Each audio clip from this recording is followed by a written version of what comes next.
एक समय की बात है। एक गांव में सफेद साड़ी वाली चुड़ैल का आतंक था। चुड़ैल रात भर गांव में घूमती और गांव का जो भी आदमी उसे दिखाई देता उसे वो घायल कर देती। अरे कोई तो बचाओ, मर गया रे। एक रात हरिया अपने खेत से अपने घर लौट रहा था कि तभी अचानक उसके सामने चुड़ैल आ जाती है। अरे बाप रे, ये चुड़ैल कहाँ से आ गई? आज तो मैं गया काम से।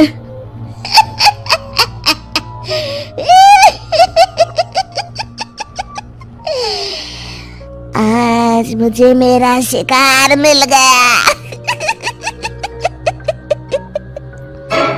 अरे चुड़ैल दीदी, मुझे छोड़ दो। जैसे ही चुड़ैल हरिया की तरफ बढ़ती है, हरिया वहाँ से भाग जाता है और अपने घर के दरवाजे पे पहुँचता है। अरे भगवान, जल्दी से दरवाजा खोलो, मेरे पीछे चुड़ैल पड़ी है। हरिया की पत्नी जल्दी से दरवाजा खोल देती है।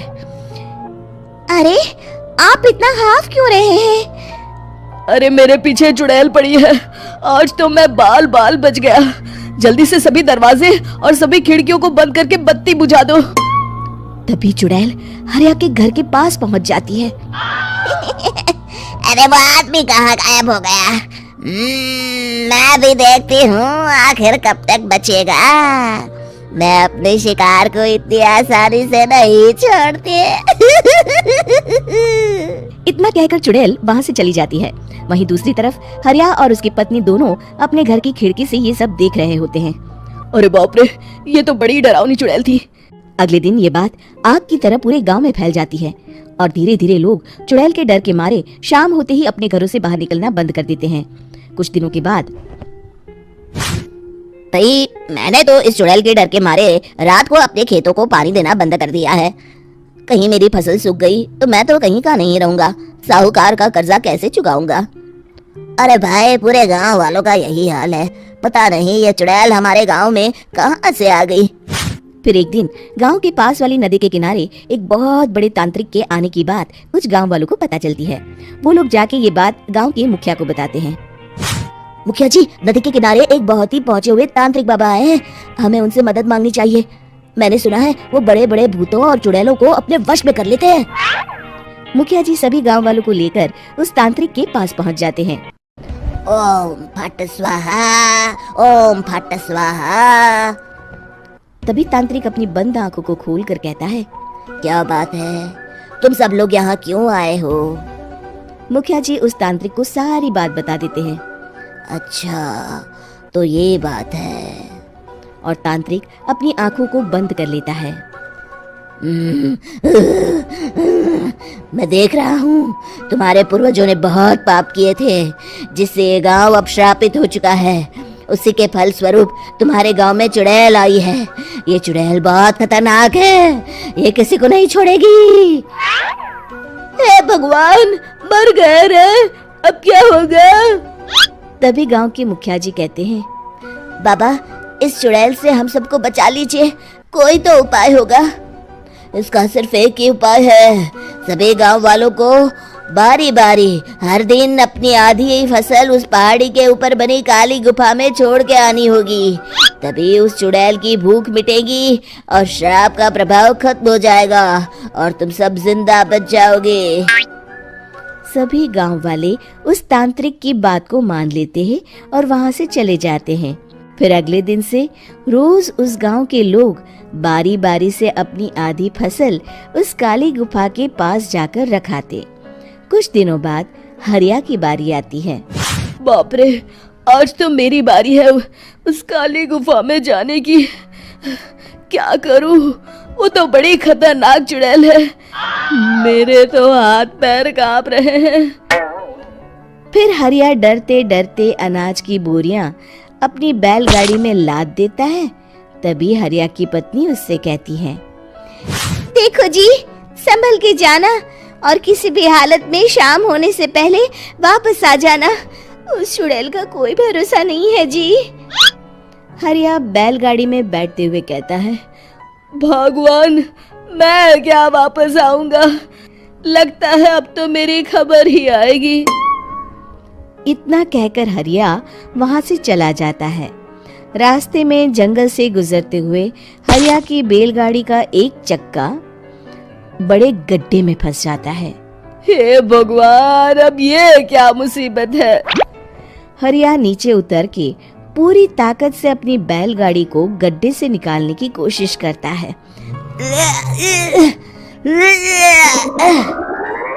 बहुत देर मेहनत करने के बाद हरिया की बैलगाड़ी उस गड्ढे से बाहर निकल जाती है। हे भगवान, अब तो शाम होने वाली है। आज तो मैं गया काम से। जैसे तैसे हरिया काली गुफा में पहुंच जाता है। अरे मर गया रे, यहाँ तो चारों तरफ डरावना माहौल है। मैंने यहाँ आने में बहुत देर कर दी, कहीं चुड़ैल नाराज ना हो जाए। हरिया अनाज की बोरियां वहां रख के जैसे ही जाने लगता है, तभी उसे किसी के आने की आवाज सुनाई देती है। हरिया एक कोने में छुपकर अंदर देखने लगता है। चुड़ैल वहां आती है और फिर अपने चेहरे से नकली चुड़ैल का मुखौटा निकाल देती है। हरिया ये देख के हक्का बक्का रह जाता है। तभी चुड़ैल कहती है, भैया यहाँ आना। आज तो बहुत अनाज आया है, इसे मिलाकर अब हमारे पास ढेर सारा अनाज जमा हो गया है। कल ही हम इसे शहर में बेच आएंगे और माला माल हो जाएंगे। तभी अंदर से नदी के किनारे वाला तांत्रिक बाहर आता है। अरे ये तो तांत्रिक बाबा है। हाँ, अब तो हम दोनों की जिंदगी मजे में कटेगी। गांव वालों को बेवकूफ बनाना इतना भी मुश्किल नहीं था। लोग तो तुम्हें सच में असली चुड़ैल समझते हैं। हाँ, तुमने सही कहा। अब ये गांव वाले चुड़ैल के डर से जिंदगी भर इस काली गुफा में अनाज पहुंचाते रहेंगे। अच्छा, तो ये बात है। ये दोनों पूरे गांव वालों को बेवकूफ बना रहे हैं। अभी जाकर सबको बताता हूँ। हरिया उन दोनों की पूरी बातें सुन लेता है और जल्दी से वापस गांव में आता है। गांव वालों को पूरी बात बता देता है। इससे पहले वो दोनों हमारा अनाज लेकर शहर जाए, हमें उन दोनों को पकड़ना होगा। उधर दूसरी तरफ नकली तांत्रिक और नकली चुड़ैल बनी औरत एक बड़ी गाड़ी में सारा अनाज लाद के वहां से निकलने की तैयारी कर रहे होते हैं। जल्दी करो, इससे पहले हमें कोई देख ले। हमें यहाँ से निकलना होगा। और तभी वो दोनों देखते हैं कि सामने से सभी गांव वाले अपने अपने हाथों में मशाल लेके आ रहे हैं। दोनों बुरी तरह डर जाते हैं। रुक जाओ, तुम दोनों का भांडा फूट चुका है। अरे मर गए रे, ये गांव वाले कहाँ से आ गए?